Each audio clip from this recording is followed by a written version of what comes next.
Now we're going to look at an interesting blade by Omi no Kame Sukenao from Takagi.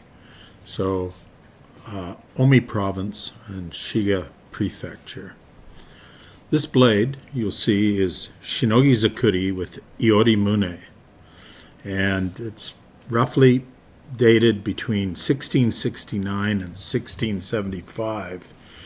And we know this because the smith, Sukenao, was born in 1639 in Takagi, Omi Province, moving to Osaka where he studied swordsmithing under Saburo Sukehiro, first generation, and also later from Echizen no Kame Sukehiro, second generation. In 1669, he received the title Omi no Kami. In 1675, he became the son-in-law of Sukehiro, second generation, and changed his family name to Tsuda.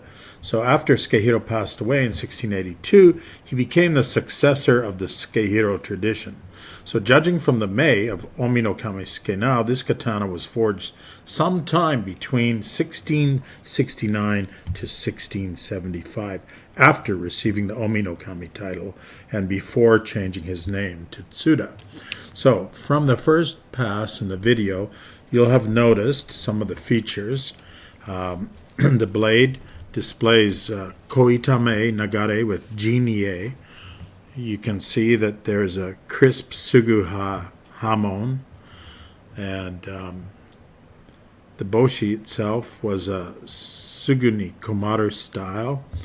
The nakago, when we get there on the second pass, you'll notice is ubu, and with osuji kai and keisho filing and iriyama shape to it.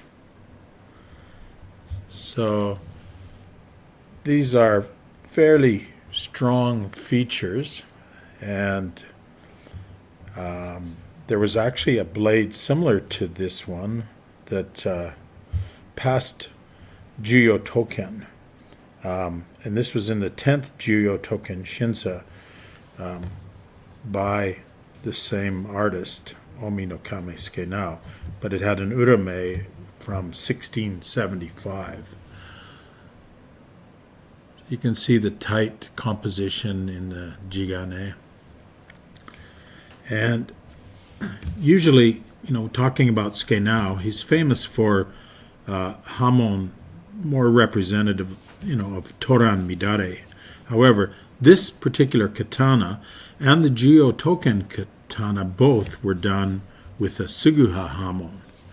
So, in this sense, these are rare items for this artist, Sukenao.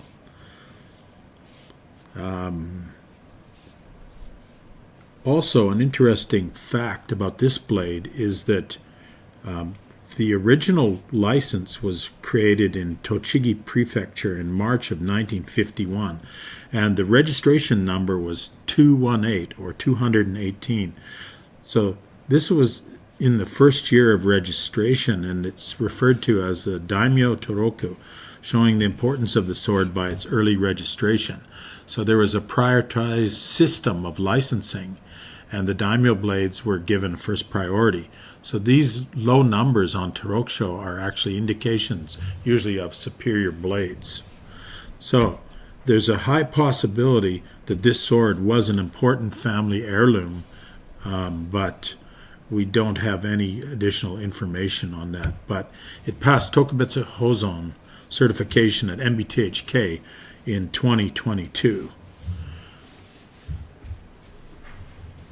Now, the blade overall has a length of 71.5 centimeters, which is 21.8 inches, and 2.4 centimeters of sori. So it's got a very strong, robust-looking suguta. The moto haba is 3.2 centimeters. The saki haba is 2.1 centimeters. And the mune kasane is 0.7 centimeters. So, again, all of this adds up to a very robust-looking, strong blade. Additionally, we're talking about Sukenao from Omi, and this is the area around Lake Biwa. Now, this area was a very important place in Japanese history during the Sengoku Jidai and around the area of Azuchi Castle.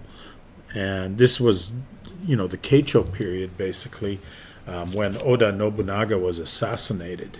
And then the area fell under Toyotomi Hideyoshi, who died in 1598. And then the region fell under Ishida Mitsunari. So, all of this building up to the Battle of Sekigahara. Later, Ishida Mitsunari lost against Tokugawa Ieyasu. And then after Ieyasu, the area was under the possession of Ii Naomasa. These are very important historical figures that preceded the production of this sword. But what I'm building up here is that this area had a strong warrior tradition and was a center of a lot of very important history in Japan. So if you want a blade that originated through a smith from that area and from that history, this might be the sword for you. So this blade would have come later, in around estimated between 1669 and 1675. It has a silver